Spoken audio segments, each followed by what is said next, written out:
Good morning. My name's James Moffett. This is Valentine's Day, so I would like to wish all you lovebirds a happy Valentine's. And if you're married, if you're a man, a gentleman, and you are married, this is a very special day.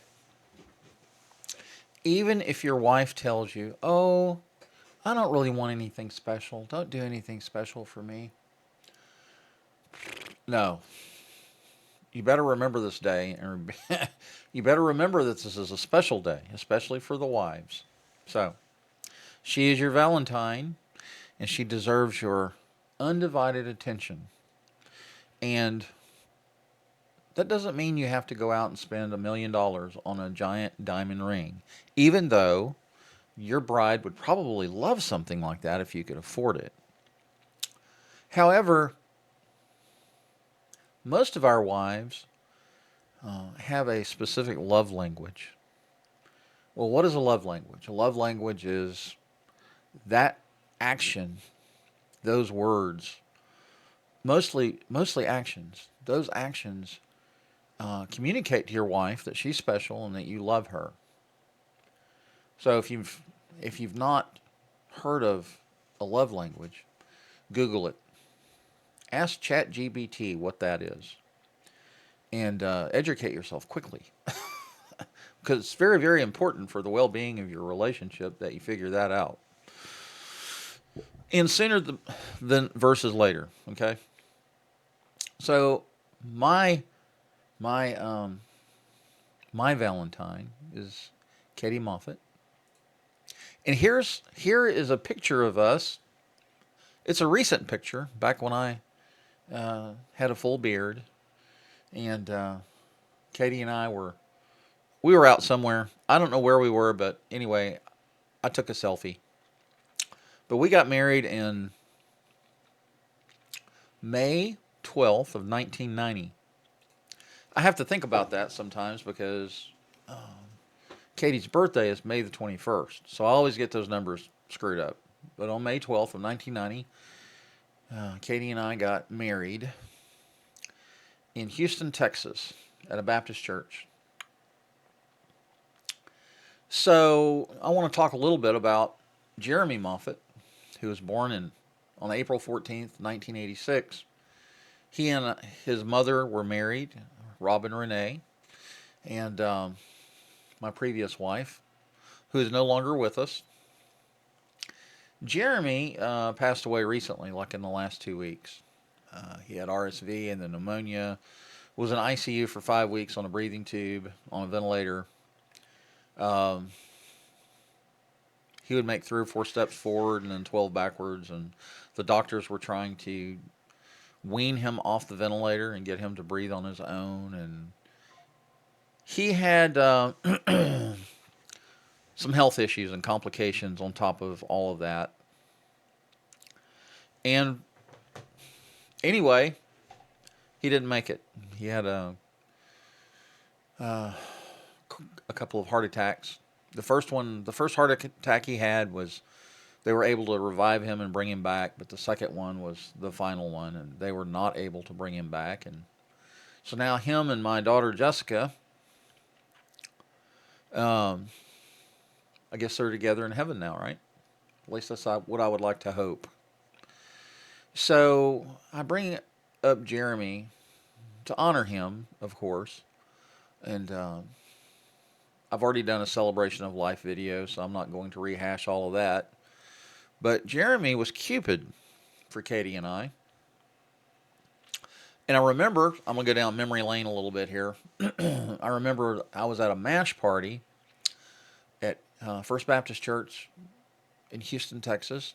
Katie and I met at First Baptist Church in the singles department.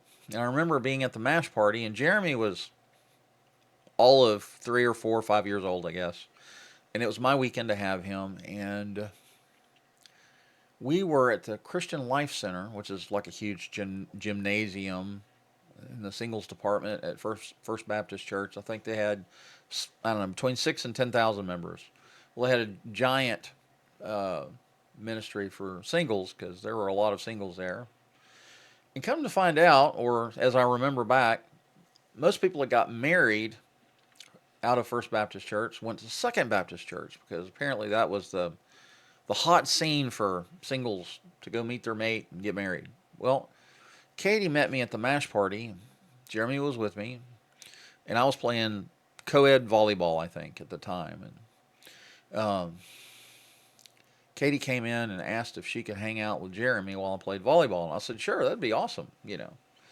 At the time I was going through a divorce with his mother, and it was kind of messy and ugly, and I guess you could say I was my emotions about all of that was kind of raw. And Katie told me what a jerk I was.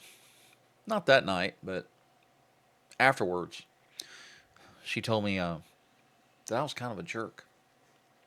Well, at that point in my life, I didn't have much use for women or relationships, for that matter.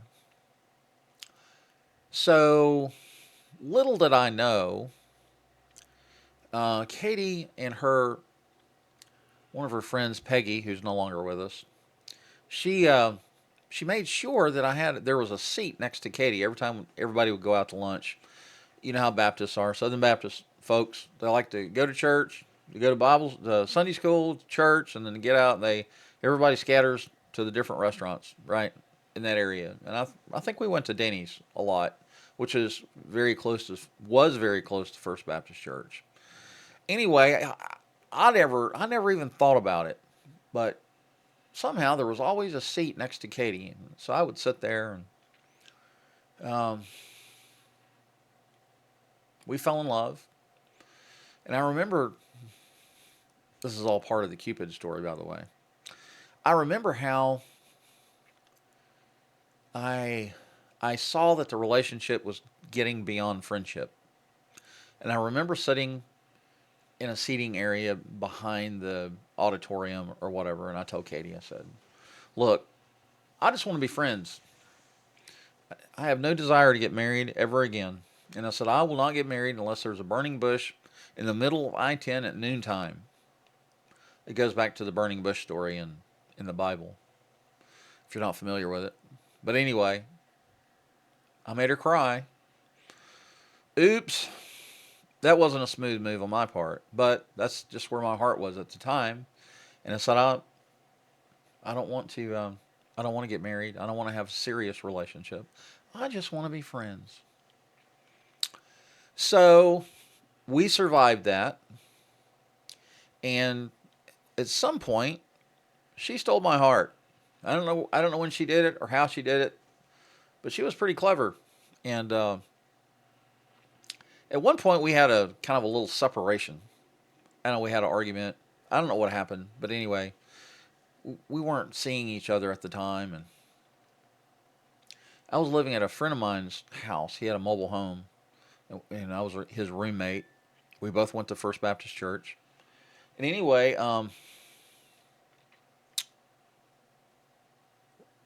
Katie called me, and I put Jeremy on the phone with her. Like I said, he was, I don't know how old he was at the time. He was a little older, probably 7 or 8. And Jeremy told Katie that we were going to go to Galveston and ride the ferry boat. That's another weekend that I had him. And excuse me, my phone's making noise. I need to turn it down. I need to put it on silent just for a minute. While I'm doing this video. But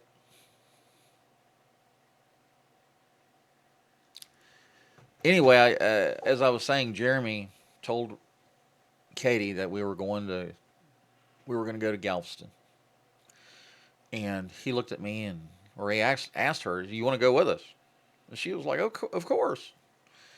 So, so Cupid hands me the phone back, and I talk to Katie, and I say, "Yeah, we're leaving at 4 or 5 or whatever time it was that we were going to leave." And so anyway, Katie came over to the house and met up with us, and we got in my car, and we all took off to Galveston.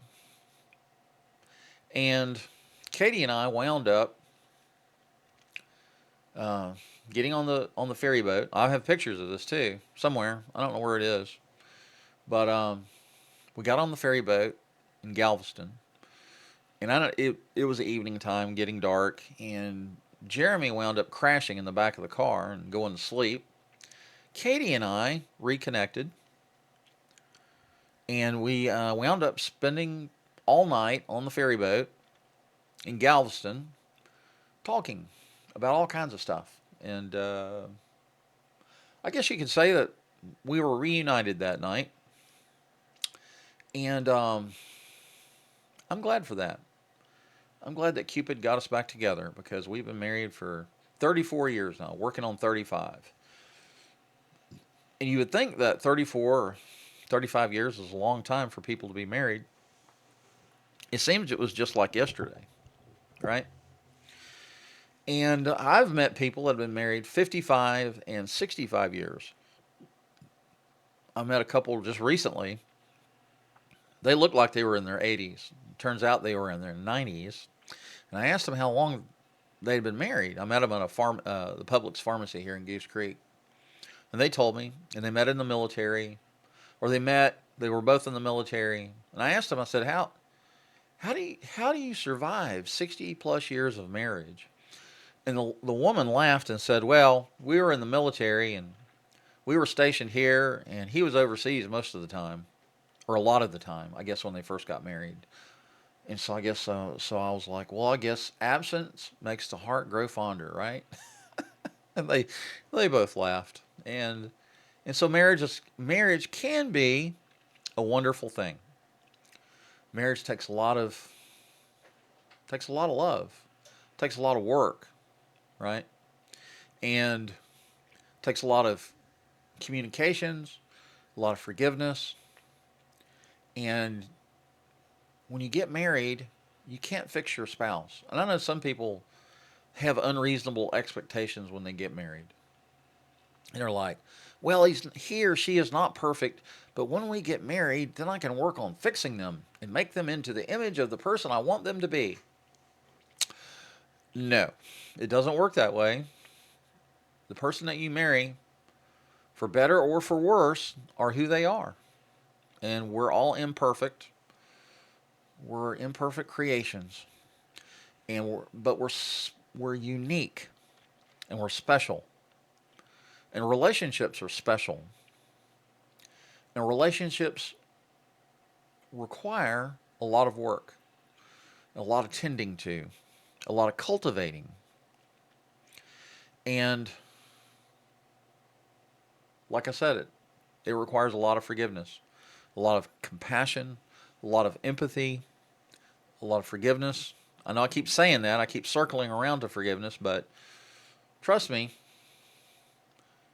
whoever you're married to, they're going to make mistakes. You're going to make mistakes. And you're going to hurt each other's feelings. You're going to say the wrong thing at the wrong time. Or you're going to screw up like most men and not say anything when you're supposed to be saying something, like today. Like letting them know, your significant other, your wife, that you love them and let them know how special they are to you. And Katie Moffat, Georgia Catherine Moffat, I'm sure you're going to watch this video, so you know that I love you. But I want to say I love you very much. You mean the whole world to me. And I'm glad that we've spent the last 35 years together. 34 years. I think we were together for longer than 35 years, but we've only technically been married for 34 years and several months. Our anniversary is coming up in May, and that'll be our official 35th year. But I love you, Katie. I cannot imagine life without you. You're the most loving, giving, kind, forgiving person I've ever known in my life. Life would be so much easier on all of us if everybody loved the way that you love. Thank you for loving me. Thank you for being by my side and making me a better man. Right? So anyway, my son Jeremy, he is no longer with us. He was our Cupid. And I would like to hear your story. How did y'all meet? Who was Cupid in your relationship? How long have you been married? How did you meet? Did you meet at work? Did you meet at church? At the gym? At the farmer's market? Hospital? Church? People meet in a variety of places, in a social setting typically, like bars and football games. And I just watched a video, Angie Mazzell here in Charleston. She met her husband, Sean Moffat, at Live 5 News. He was a producer, and she was a news anchor. And that's how they met. They fell in love and got married. And she just recently um, went to Live 5 News, and they had some sort of Palmetto moment TV show or whatever where they shared their love story and shared the story of how they got together. And I thought that was so sweet. But anyway, so that is Happy Valentine's Day message from James Moffat to you, my listeners. I'm going to upload this to YouTube, my YouTube channel, and I'm going to upload it to Substack, and I'm going to upload it to my ABCs of Parenting Adult Children podcast to share with all of you. And I hope this will help you to um, enjoy your day, enjoy your wife, enjoy your husband, and enjoy your significant other, and let them know how special they are. All right? And everybody have a wonderful day. I'll talk to you later. Bye bye. Happy Valentine's Day.